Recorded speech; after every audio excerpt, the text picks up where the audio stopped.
Welcome back, everybody. Today we're going to be looking at this really crazy story. Kind of feels like a Hollywood thriller, but it's all too real, unfortunately. Oh, yeah. We're talking about Syria and Lebanon back in the early 2000s, hmm a time when this huge power struggle was going on that ended up having some really awful consequences. Mm. Sent over a podcast episode all about this, and, well, let's just say it's a wild ride. It is definitely a wild ride, full of political intrigue and betrayal, and finally, this shockingly violent act that really changed the whole region forever. Exactly. And so, you already kind of know the basics about Syria and Lebanon and their relationship. So I think we could skip the history lesson and get right into the middle of things. Sounds good. So we're starting in 2000, right after Bashar al-Assad becomes president, taking over from his father, Hafez. You know, it's really interesting. Bashar, he was an eye doctor, an ophthalmologist. I mean, he wasn't even supposed to be president. It was his older brother, Basil, who they were grooming for the role.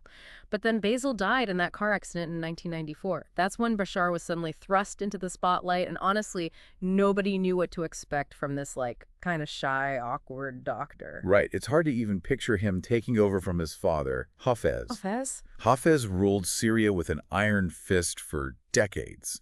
Talk about tough shoes to fill. Yeah, absolutely. Hafez built a whole system of control, a regime that really relied on the intelligence services to crush anyone who spoke out against him. And he was really clever about it, too. He built relationships with all these different groups inside Syria and kept things balanced just right so he could stay in control for, what was it, like 30 years? So Bashar inherits all of this, all those power structures and alliances, plus the legacy of his father being this authoritarian ruler. Yeah. And one of the biggest pieces of this whole puzzle is Syria's control over Lebanon, its neighbor. Oh, absolutely. Syria basically treated Lebanon like its own little puppet state ever since the Lebanese Civil War back in the 70s. They had their hands in everything, the economy, the politicians, even had a ton of troops stationed all over Lebanon. Yeah, I remember hearing about it back then, but this podcast episode you sent, it really digs deep into how deep Syria's control was.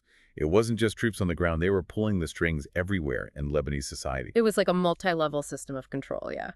They were in the banks, the phone companies, even the construction projects, siphoning off money, making sure their influence was everywhere, and keeping Lebanon right under their thumb. Sounds like a classic protection racket. Yeah. But was it really just about the money? Or were there also, strategic reasons why Syria was so obsessed with Lebanon? I mean, it was definitely about greed, no question, but it was also strategic. Lebanon was like a buffer zone against Israel, a way for Syria to show its power in the region, and a key piece of the Middle Eastern political game. So Lebanon wasn't just a piggy bank. It was a strategic asset for Syria. Exactly.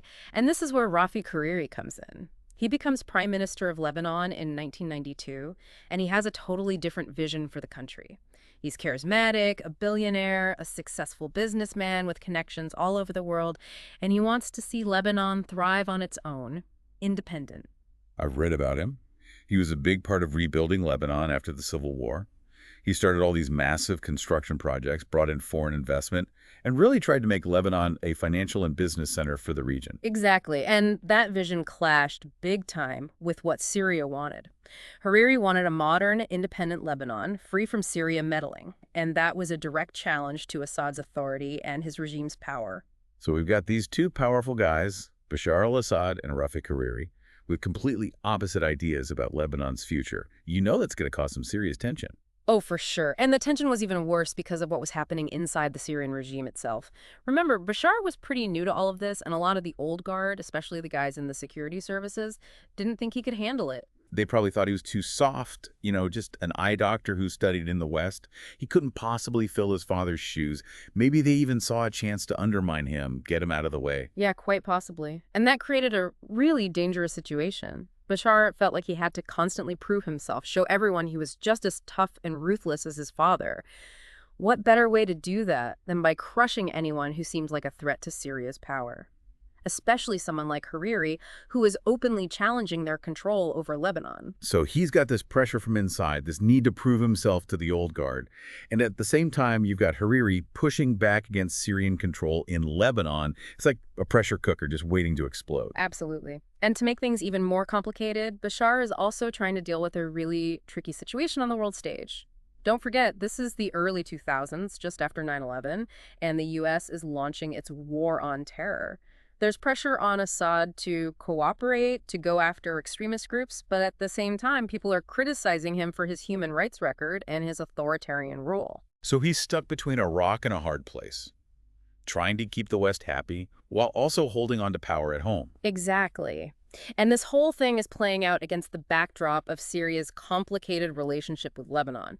So when Bashar decides to show everyone he's not messing around, Lebanon becomes the battleground. And this is where things get really interesting, and I'd say a bit darker too, wouldn't you? Absolutely.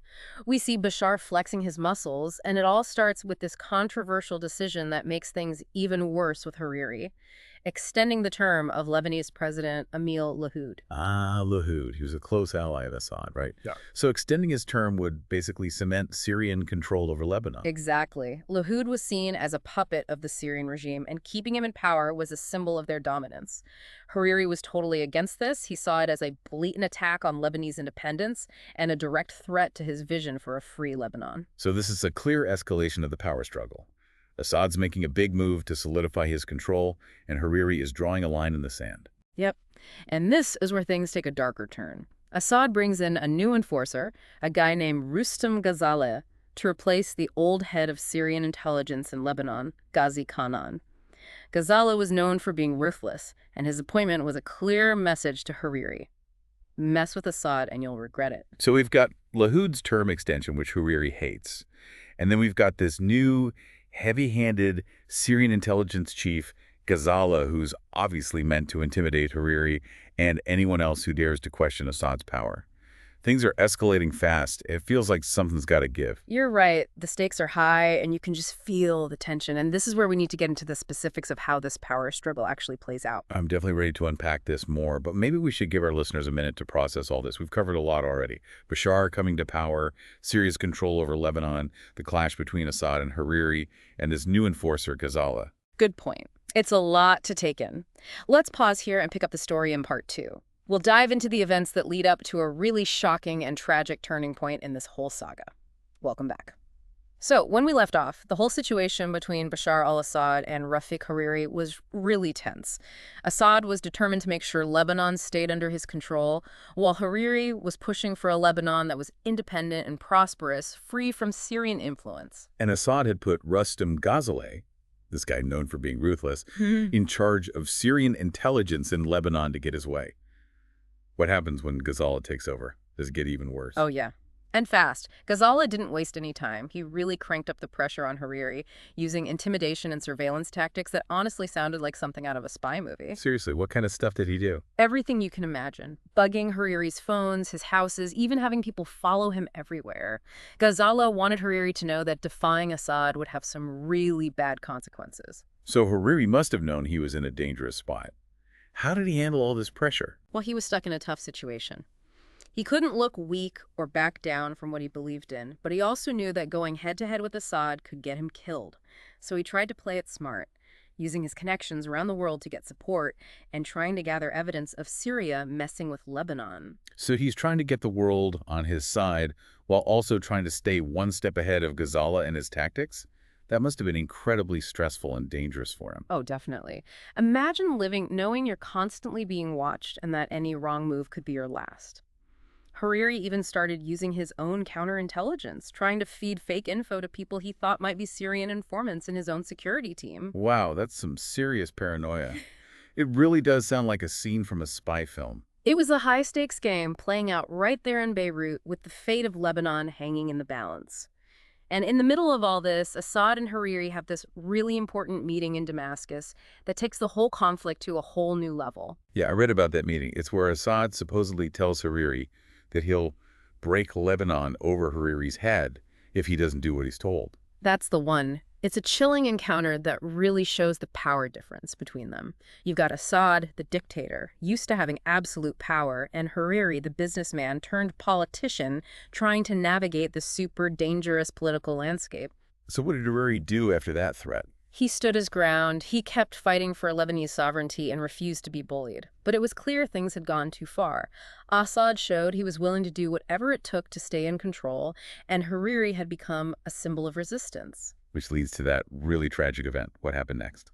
On February 14th, 2005, Rafik Hariri was killed in a huge bombing in Beirut. That must have caused total chaos in Lebanon and the whole region. It did. His motorcade was going through downtown Beirut when this massive explosion, they think it was about 1,000 kilograms of explosives, ripped through the city. The blast left a crater 10 meters wide and 2 meters deep, killing Hariri and 21 other people. I mean, a bombing like that in broad daylight, that's clearly terrorism. What happened immediately after? Lebanon went into chaos. There were massive protests with hundreds of thousands of people in the streets demanding justice and for Syria to get out of Lebanon. Everyone was pointing fingers at Assad and his regime. So it seems like the assassination didn't work out the way Assad planned. Instead of silencing the opposition, it just made people even angrier and more resistant. Exactly. The assassination of Hariri started what's called the Cedar Revolution, a huge protest movement that forced Syria to pull their troops out of Lebanon after almost 30 years of occupation. So it's like, in a really sad way, Hariri achieved what he'd been fighting for, even though it cost him his life. Syria finally stopped controlling Lebanon. Yeah, in a way that's true, but the cost was huge. Hariri's assassination was devastating for Lebanon. It threw the country into political turmoil and left a deep wound on the nation. What happened to Assad after all this? Did he face any consequences for what happened? A UN investigation later said that some high-ranking Syrian officials and Hezbollah members were involved in the assassination, but Assad himself was never actually charged. So he got away with it. It's more complicated than that. He might not have faced formal charges, but the assassination ruined his reputation internationally. It made Syria even more isolated and led to more sanctions and criticism from the rest of the world. So it seems like a win that wasn't really a win for Assad. He got rid of a powerful enemy, but it ended up making his regime even more isolated and fueled the very anger that would eventually lead to the uprising in Syria in 2011. That's a really important point. Hariri's assassination seemed like a way to solidify his control, but it actually showed how fragile Assad's regime really was and how much discontent was brewing under the surface in Syria. This whole thing is so interesting, but also incredibly tragic. The human cost of this power struggle is just heartbreaking. Absolutely. And it makes you think about the nature of power, the consequences of violence, and the long-term impact of political decisions made just to hold on to control. But I think we should pause here for a moment and let our listener take in the enormity of what we've just talked about. Hariri's assassination was a turning point, not only for Lebanon, but for the whole region. Yeah, you're right. Let's take a break and then come back to finish up the story in our last segment. We'll explore the lasting impact of this event and what eventually led to this Syrian uprising and the devastating civil war that followed.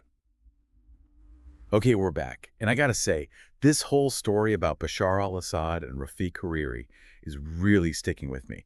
Hariri's assassination, that was a huge turning point, and the effects went way beyond Lebanon. Yeah, it set off this chain of events that changed the whole region. Like we were saying, right after the assassination came the Cedar Revolution, those huge protests that forced Syria to pull their troops out of Lebanon after being there for decades. It's almost poetic, Hariri, who fought so hard for Lebanon's independence, finally gets what he wanted, even though it cost him his life. But what about inside Syria? Did Assad face any blowback for what happened, from the rest of the world? Well, he definitely had to deal with consequences, but not really in the form of direct punishment. Remember, this is after 9/11, and the U.S. is all focused on the war on terror. Hariri's assassination put Assad in a tough spot. Yeah, he becomes a liability, right? The West can't really support a leader who's linked to such a blatant act of violence, especially when they're trying to push for stability and democracy in the region. Exactly. The assassination makes Syria even more isolated, and they get hit with more sanctions and condemnation from the international community. It also really hurts Assad's image.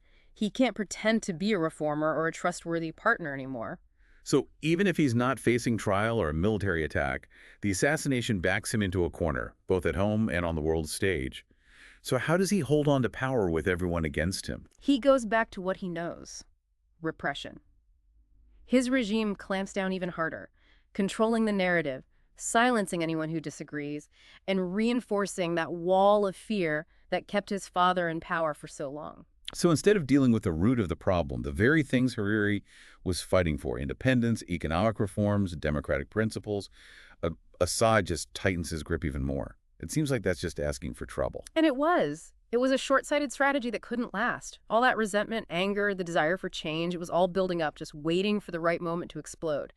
And that moment came in 2011 with the Arab Spring uprising. Oh yeah, that wave of protests and revolutions that swept across the Middle East and North Africa, that changed everything. And Syria, with its history of oppression and a leader who was increasingly isolated, it was ripe for an uprising too. Exactly. Seeing what happened in Tunisia and Egypt, the Syrian people took to the streets. They wanted democratic reforms, an end to corruption, and more freedom. But knowing Assad, he didn't exactly welcome that with open arms, did he? No, he didn't. Instead of talking and considering reforms, he ordered a brutal crackdown on the protesters. It was the same stuff they used to control Lebanon. The security services, the intimidation, the violence, all turned on the Syrian people. It's tragic, like a repeat of history, but on a much bigger and more destructive scale. The Syrian uprising quickly turned into a horrific civil war, a conflict that lasted for over a decade, killed hundreds of thousands of people, and forced millions more from their homes. You're right. And while you can't draw a direct line from Hariri's assassination to the Syrian civil war, it's clear that the event exposed the cracks in Assad's regime, how much people resented his rule, and how far he was willing to go to stay in control. It's like the assassination was a small-scale version of the bigger problems. That struggle between authoritarianism and the desire for freedom, the clash between those who benefit from the way things are and those who want change. It's a story that still matters today, not just in the Middle East, but anywhere that power is concentrated in the hands of a few. That's a great point. The story of Bashar al-Assad and Rafiq Hariri is a warning about the dangers of unchecked power, that seductive pull of control, and the horrible consequences of using violence to get what you want. It's a story that reminds us that the fight for justice, freedom, and human dignity never really ends. It takes a courage, resilience, and a willingness to challenge the status quo. Absolutely. And it also shows how important it is to understand history, how events around the world are connected, and the lasting effects of decisions made by those in power. This has been a really eye-opening deep dive, definitely one that's given me a lot to think about. Thanks for taking us through this complicated and fascinating story. My pleasure. And to all our listeners, thanks for joining us. We hope this has been as thought-provoking and insightful for you as it was for us.